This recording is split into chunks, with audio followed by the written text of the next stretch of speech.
Good morning and welcome to another episode of The Great Outdoors with Doug. I'm Adam and he is Doug. Great to see you, my friend. Yeah, good to see you, Adam. Great to see you, always. 7 days till Christmas. What's on your list? A lot, everything. Everything. There's no check mark, there's no crossed off, got this done, got that done. Thank God for the convenience store. Okay. You can go in there, they got something for everyone. Just a little plug. Oh, yeah? You're okay. Okay, well, hey. There's ways. There's ways. Now, Christmas How about season, you? Gosh, I really don't want anything either. Okay. I got a duffel bag recently. I got that as an early gift. My girlfriend asked, Ziggy. What else do you yeah, need? exactly. I got a dog. I got a lovely girlfriend. I get to see my family a lot. Your dad moved here. I mean, I want the Bears to maybe rattle off a few more wins, but that's on my next year's wish list because now I'm thinking about the draft picks and they're eliminated from the playoffs. Okay. But yeah, it's a fun time of year, man. It's a fun time of year. And I feel like it's also a great opportunity for people to kind of get outdoors with their kids. Yeah. You got Christmas break coming up. Boy, there's you a lot got of kids coming home from college. And we're going to be talking a little bit about that later, talk about taking someone ice fishing for the first time, some of that stuff. But let's get into how is the ice? It's kind of like our weekly thing lately. Yeah, and for good reason. The ice is better than it was a week ago, much better than it was 2 weeks ago. And the good news is we continue to make ice. The bad news is mixing it up with some snow here that's coming in the forecast isn't exactly optimal. But I saw my first pickup truck on ice on Saturday, and I'm not advocating that whatsoever. I'm not encouraging people by any stretch of the imagination. We're probably more in terms of safety, maybe in the small ATV. Again, depending on the lake, depending on the body of water, this is not just, this is not grab your UTV, your ATV and snowmobile and just head out on the water. This is not that. But you can find places where people are taking larger, equipment out on the ice. They're taking snowmobiles out. They're taking ATVs out there. So that is happening. Some places they are moving vehicles out on this because in all practicality, whether you look at the calendar or not, we have been making ice for about 3 weeks. It's been getting pretty cold. Yeah, it's been getting pretty cold for a long time, and we're continuing to make ice. So I would say the ice is pretty good, and it's going to continue to get better, and that's exactly what people are wanting to get out there, as you referenced with school break. And not just ice fishing. There's kids that like to go along with dad, and they take their skates with, and they play hockey, little pond hockey. Yeah.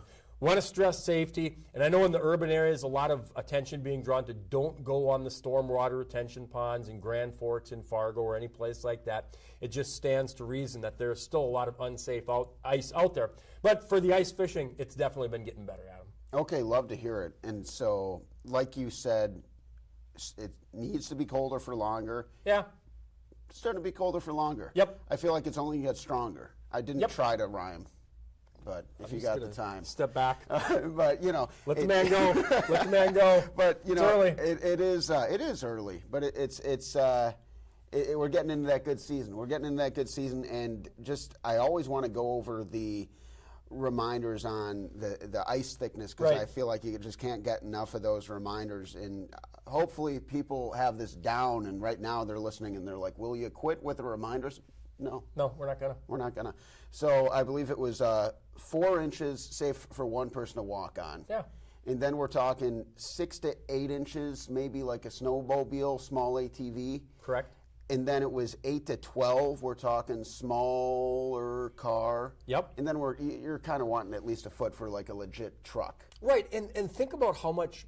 Okay. So number one, your life is invaluable. Yeah. So when you're talking 2 to 4 inches, your life is invaluable. Don't be screwing around. Don't be messing around. And then when you start getting bigger, think about how much money you have invested in your ATV, in your snowmobile, in your car, in your pickup truck. And the last thing you want to do is be risking your life and putting in jeopardy some of the investments that you've made. The problem that we have, again, is people get maybe a little bit lax. Oh, there's somebody else out there, should be fine. And that's unfortunately not the case. Again, we want people to get outdoors, but we want them to stay safe, test the ice each and every single time, and make sure that you're hitting those bare minimums, because that's the bare minimum of good, solid ice. When you start talking about some places that have had some slush or some snow that's been mixed back in there, I've had some situations where people can have good ice on top. They start drilling down, they hit some slush, a pocket of slush where something's frozen in there. So there's a lot of different variables that come into play, but you hit the nail right on the head. Check those ice conditions, make sure you know those minimums before you're going out there, and don't get too complacent when you're heading on the ice on them. There you go. And now you always bring in cool video, but I gotta say, this is some of the coolest video that you've brought in. Let's go ahead and play it and just tell people kind of what we're looking at here as we get into our next subject. Yeah, so we're talking about spearfishing, northern pike spearfishing, and spearfishing's really historical. This is about one of the most rudimentary ways of taking fish. Actually, just became legal in North Dakota about 25 years ago, and it's been very popular in Minnesota for literally generations. And it's called dark house spearfishing. So you have yourself a dark house. You drill a big hole. You can see kind of the flower there where you've probably got like 15 holes to make one big hole. So you're drilling out holes. Some people might use like an ice saw to cut out a hole. And then you put a decoy down there. And then you sit there with your decoy and with your spear.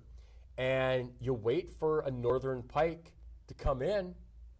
And as you can see with that spear, you wait for the pike to come in. You got the decoy there. And when that fish comes in, a lot of times you're dropping the spear. In some cases, people may try to direct it and guide it. Not as much like a barbaric throwing the spear. It's a weighted spear. And you're dropping it. Did he get one? I think he might have. Might have missed on Might that have one? missed. Might have missed. So you have a line attached to your spear, because this is not like a disposable spear. They're a weighted spear. And you have a line attached to it, so when you let go of it. So there's that line there. there. You can see the line, hold on to it, and then it's got barbs on it, so it goes into the pike, sticks to the pike, and then you basically, it pulls it back you're out. pulling it back out. Very sharp, as you can tell. The spear is not dull, and it impacts the fish, and it's really one of those unique opportunities. Oh, wow. Look at him. Yeah. Look at him. Yep. Got that fish. I feel like we should do a little play-by-play here, a little play-by-play. You're the sports guy. You do the play-by-play. All right, you're my expert analyst. I feel like this is kind of more of a golf style than because it's a patient game. So you got the pike, and it's kind of looking at it and trying to think, okay, is this decoy something that I want? So it's about the deception of you, the spear. Okay, here we go. Doug Leier with his ice hole, looking for the great northern pike, waiting for his time to strike. And there he goes! So you see right there, when the pike comes in, you've got to know when to drop it. That's exactly what there's a split second, and you got to know, there you go. And that's a touchdown. That's a touchdown. For you, probably turnover for the pike. I'm not sure exactly. Fourth down. Turnover on downs, Yeah. whatever it is. But this is one of those outdoors. We don't have a lot of people that spear in North Dakota, and part of it, it's hard work. You're out in the middle of nowhere. I mean, look at the desolate. That. And this is so cool, though. You can have your Sahara Desert. We're going to take the middle of a lake in North Dakota, Minnesota, and you're out there in the elements. And you've got the right equipment. You've got the dark house. You've got the safety equipment. You've got the augers. And you're clearing the snow off. You're drilling the holes. You're out there with your buddies. Very good point. You want to make sure that you are out there with other people, because you can get lost in snow fog. And there's safety in numbers, whether it's people or animals. So take somebody else with you, and you're in the elements. It's cold. It's snowy. And you can actually dark house spearfish in the middle of the day as well. The combination of the ice house, and some people use a regular ice shack. The combination of the ice shack with the water, it almost shows up. I'm not going to say it shows up in HD, but it shows up vividly, and you can see the fish moving through there. And it's just kind of, so you got to sit there still, similar to like maybe archery deer hunting. You got to be very still. You can't be, you're not going to be, playing your loud music. I'm sorry, Yeah, this isn't the place Yeah, for. you're not going to break out the Def Leppard. No, this is probably more of the Kenny G. I don't know. This is really soft. You know what? Actually, you don't want any sound. Yeah, probably not. You're really not even talking. You're just sitting there alone with your thoughts. I mean, you're trying to be a silent stealth hunter. Right. And they can hear you. Right. They can feel the movement. Like when you're Yeah, the sitting on the ice, the vibrations. vibrations of you on the ice. So you're sitting there still. In fact, people will hook a harness around their waist, hook that up to the top of the spear house, because that spear hole is, maybe 3 by 4 feet wide. Yeah, so what if And you like, don't want to fall in. Right. Some people will sit there, similar like archery deer hunting up in the stand. You'll hear of people falling out of a stand because they'll be sitting up there and they fall asleep. And you get mesmerized. You're looking into this hole. You're watching, and you're waiting, and you're watching, and you're waiting, looking into this hole for the fish. And it can take a while. It's not like you drill the hole, you put the decoy down, and voila, all the fish start coming. Sometimes you might have to wait for a while. So there's a lot of little nuances with spearfishing, but that's part of what makes it, so special in the outdoors. That's what kind of sets spearfishing apart a little bit. Okay, very good. Let's get into some of those other logistics. You mentioned some safety measures right there. Yeah. I'm just going to throw some questions at you. Do you need a license? When you're 16 years of age in North Dakota, you need a fishing license. You don't have to have a separate spearfishing license, but we do ask that you register. That allows us to determine how many people are spearfishing. Not everybody that buys a fishing license. So we ask, you do need to register. It's mandatory registration. Your license, you're good with your license, You're but good you with still your need license. to register. You have to register. It doesn't cost you anymore, but it'll give you a number so that we can survey, find out how many people went spearing, where did you go, how many fish. It allows us to gather that data from spearing. So you do need to register, but it doesn't cost you anything. 16 years of age or older, you have to buy a fishing license, and that's good for spearing as well. And it looks like it's a pretty easy process. It is. It just takes a couple minutes to get yourself registered to spearfish. You just get a little bit of a number, and you're good to go. And you see some of the other details that are available on the Game and Fish Department website. Also, within spearing, in North Dakota, we essentially open up all but maybe like a dozen bodies of water. I was just going to say, it looks like these are the ones. So those are the ones that are not. Those are the ones that are not open to spearing. Places like Lake Ashtabula, north of Valley City, Leier Dam up in Grand Forks County. We have muskie, and it's hard to, under the water, tell the quick difference between a pike and a muskie. So we're trying to protect the muskie population. So spearing is closed in a number of bodies of water. But for the most part, it's open up statewide, and check depending on where you're going if you've never been spearing before. So just there's a couple little regulations also as far as what's legal. Okay. So for spearing, it's pike, as we were seeing in the video, northern pike, non-game fish statewide.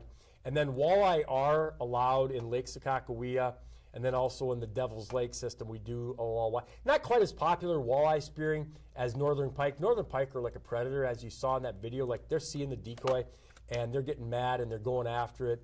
And that's why northern pike spearing is probably, a lot more popular in places like Minnesota and North Dakota versus, and walleye are more of a protected species. But we do allow walleye in the Devil's Lake system, Stump Lake, then also the Missouri River system, Lake Oahe, Lake Sakakawea. Walleye is legal in North Dakota. Okay, very good. And all this information is once again available on the gf.nd.gov Yeah, page. just go onto the Game and Fish Department website and you can find a lot more about spearing. But there's, as far as the rules and the regulations, we try to keep it, rather simple. And just like everything else, give yourself a little time to review it, because our game wardens are out there. They're not out there, trying to find every violation that they can.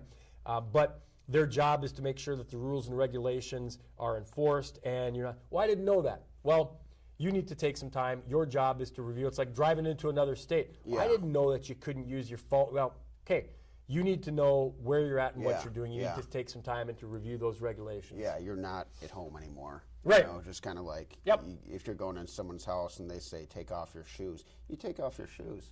I'd rather not. Yeah. Okay. We can leave. Yep, that's right. You don't, Yeah. Yep, house rules. Yeah. House rules. No chicken pot pie for you at Doug's house. No. Take off those shoes. Sounds good though. On a I cold love day. a good chicken pot pie. Yeah. I even like a cheap one. Banquet, cheap. Yeah, like the oven ones. Yeah, you can put them in the microwave, man. I would love to learn how to make like a big old one with a lattice top. We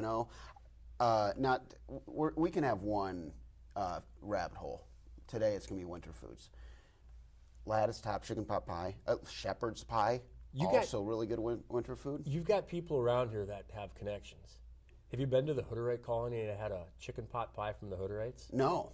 Okay, so it's the size of a spare tire. Okay, that's what I'm talking about. And it's the real chicken. This isn't like you got to check the DNA to find out what's exactly in this stuff. Barry Bonds chickens that you Right. get a lot of times. Right. This is the real bird. I mean, this is, and it's so thick and so good. And I think it's good for you too. I think the protein within the chicken in there, I think the chicken pot pie might be the secret ingredient to your next victory. Oh, we'll see. In picking, We'll picking see. football In picking football, games. I do need to do something. Need to be smarter. Anyway, getting back on track here. Let's talk about this here. I see in our notes, Spears and Anglers, there's some regulations about the diameter of the hole. Yeah, What are that's we a talking good about here? point. Now you saw that hole in our video and how let's big pull the that back spearing- up. Yeah, it's beautiful video. Thanks to our great work out in Bismarck, Mike Anderson, Ashley Peterson, that put the video together for us. But so the hole is big, and when you're done spearing, just think about the physics that are happening out there. You leave, and you've got this 3 by 4 foot hole that freezes up, but it's only going to have like maybe a half inch of So ice it's like on one there. of these bad boys. Yeah, look at the size of that hole. Now, when you leave, that's going to start to freeze over again. Okay. And there's going to be snow. Oh, so that's why you want to mark it. Yeah. Yeah, because otherwise it's a hazard to other people. Right. Now, I don't know what do you say in golf, like when you're replacing your divots? I mean, just being courteous and doing, like the ethical, moral obligation of replacing your divots. The other thing that a lot of people will do is put some of those ice chunks back in the hole when they're done to help to And give does it that some. help? Yeah, it does. The other thing it does is when you saw in the first part of the video with being out in the desolate country like that, you leave those ice chunks out there and somebody's coming along with a snow machine and they're driving along and there's a 2 foot by 3 foot ice chunk out there and they hit that thing. You've got some that's damage. not good. So there's a lot of, a lot of things that we ask of people to do that is common sense, but you need to do it. Mark the hole, whether it's with a tumbleweed. Some people will use like an orange lath and they'll spray paint it orange. Cattails, tumbleweeds, whatever you can, mark that hole. You need to have that in possession of you. And again, it's just kind of like we're all in this together.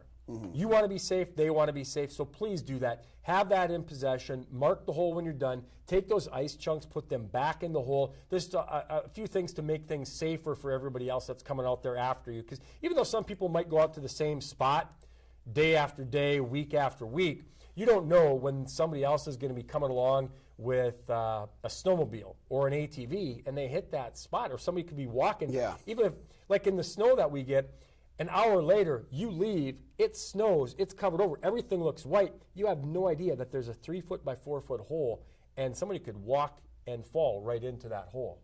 Let's say you got a son. He already graduated college. Yeah. Good dude. Thank you. Good mom. Let's pretend that he's a little younger though. Let's pretend that your kid's home from college. Right. You're planning an expedition this weekend.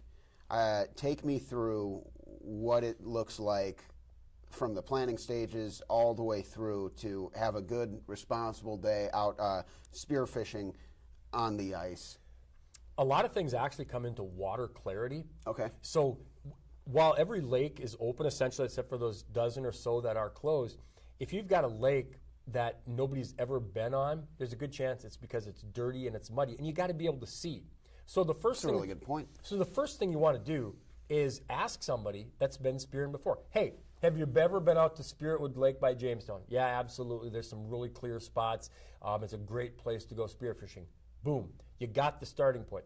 Now you ask, where are some good areas? Where's the good ice? Where's places that there might be a spring or places that we should be, careful of? So that's kind of that initial planning stage. Where are we going? What are we looking for? When it comes to equipment, a lot of the same equipment that you use for ice fishing can be used for spear fishing. The auger that you're drilling the holes with. There's a lot of people that spear that have a dark house specifically for spear fishing. It might have a wide open floor that's directly on the ice, which makes it a lot easier to drill those holes. But if you do just have a regular ice house, you can utilize that. Maybe not as, you have to have something to block that sunshine out a little bit. So doing it without an ice shelter is probably, Unpleasant? just not going to work that well. Okay. Just might not work that well. Maybe like not leaving the tight end or running back in to block the linebacker. You can try it, but Yeah. it just might end up in a sack. You have it where Ezekiel Elliott's going to long snap it to Right. I mean, you can try that. Dak Prescott. And If it works, you need great. You need to keep your season alive, and you just drew up the most confusing play, and then everyone's like, What were they doing? what is, yeah. What were we thought we knew, but we didn't. So failure to plan is a plan to fail. I believe I think somebody said that. This isn't the first time it's been said or used. Yeah. But plan ahead. Is that Because Mark Spitz? let's give it to him. Somebody. We'll give it to Mark yeah. Spitz today. Mark Spitz, this is all yours. And when you put it in that context of like you're going to drive a ways, you're going to take your son out or your daughter or your brother, like you want to try to have success. It's like going to the game. Oh, didn't know that I should have been here 2 hours ahead Benjamin of time. Franklin. Really? Yeah. Mark Spitz has another good one. Yeah. And Anyway, continue. And so that planning is so key. And as far as equipment, whether you're going for the first time or for the 15th time, make sure everything's in good running order. If your auger wasn't working last time you put it away, there's a pretty good chance it didn't self-heal. It's probably not going to work this time. So again, we try to encourage people to plan. I mean, if you can plan a few weeks ahead, a few days ahead, that's going to help out in the long run. And we've found that a lot of people spearing, once they go, they're like, wow, this is awesome. Well, it looks exhilarating. But it's hard work. Again, it looks fun, and it is. It looks like nothing else you've ever done, and it kind of is. But there's a reason why it's not enjoyed by tens of thousands of people across the land, because it's hard work. Yeah. And A lot of patience. a lot of patience. Like a lot of other things, you see on TV, you go, wow, that looks cool. Then you go, oh, it took 6 hours to get that video. Yeah. And So we talked, and I did find the quote. So very similar quote. This one is Mark Spitz. If you fail to prepare, you're prepared to fail. So we talked about the planning. Yeah. And then as far as the preparation, making sure you have the right gear, making sure you have something to mark off the spot that you make the hole in. Make sure, obviously, you want to be super duper warm. Get anything you have. And you're to going to do be for wet. that. Look, this guy's got a space heater over there. That looks like a pretty good idea. You're going to be cold. You're going to be wet. Yeah. Now, is that a concern with the ice, the space heater? Nope. Okay. I mean, if you're on And look, he's got a that thin of pile. ice, if you're on that thin of ice, well, that isn't really thick ice, but it does show you that, when you know what you're doing, when you've got the harnesses, when you've got the right equipment, you can feel a lot more confident and comfortable when you're out in the middle of nowhere. Like having a good offensive line. That thing's your Starts offensive with line. Starts with the center. Like, you could run around all willy-nilly if you can't get the ball to the quarterback, if you don't have time. If the pocket is collapsing on you, it's over. it's over. This is your pocket right here, right folks. there. That's where this it's is, at. This is your offensive line. You're the quarterback out there. Maybe you're the pitcher. I don't know. That's your mound. However you want to see it. It's kind of you in the fish. Yeah. Your buddies too, but I mean, really in that moment, I feel like it is what looks appealing to me is just kind of the zen of being like, all right, it's just me, this fish, And you're this spear. legitimately, like you can be, like just inches away from the fish, amazing. and you're just sitting there. I mean, even if you're not, obviously you want to spear it, right? But even if you're just looking at it, like how often are you, like, on frozen water, looking down at a fish? I mean, it just looks like an unbelievably cool time, kind of surreal. Yeah, that's a good way to put it. It is kind of surreal. And so if you've never done it before, we want to encourage people to think about it. If you have done it in the past, there's a couple of reminders that we gave you. But yeah, spearfishing, just a different way. You know, you can talk about spending your winter ice fishing and skiing and snowmobiling and cross-country skiing. There's a lot of snowshoeing, a lot of stuff that you can do outdoors, and here's just another unique opportunity. Love it. And speaking of the holiday seasons coming up here, we got Monday. We're going to do the show Monday next week. And so, yeah, until then, anything else you want to get into before I let you go? Stay safe, obey the rules, and enjoy the great outdoors. That's the slogan. We're going to make T-shirts maybe. We'll see. Just you and I. You and I. Just you and I T-shirts. Sounds good, man. Maybe a sweater vest. Ooh, I like that. I like that. All right, thank you guys for tuning in, and we'll see you next time, and have a great day.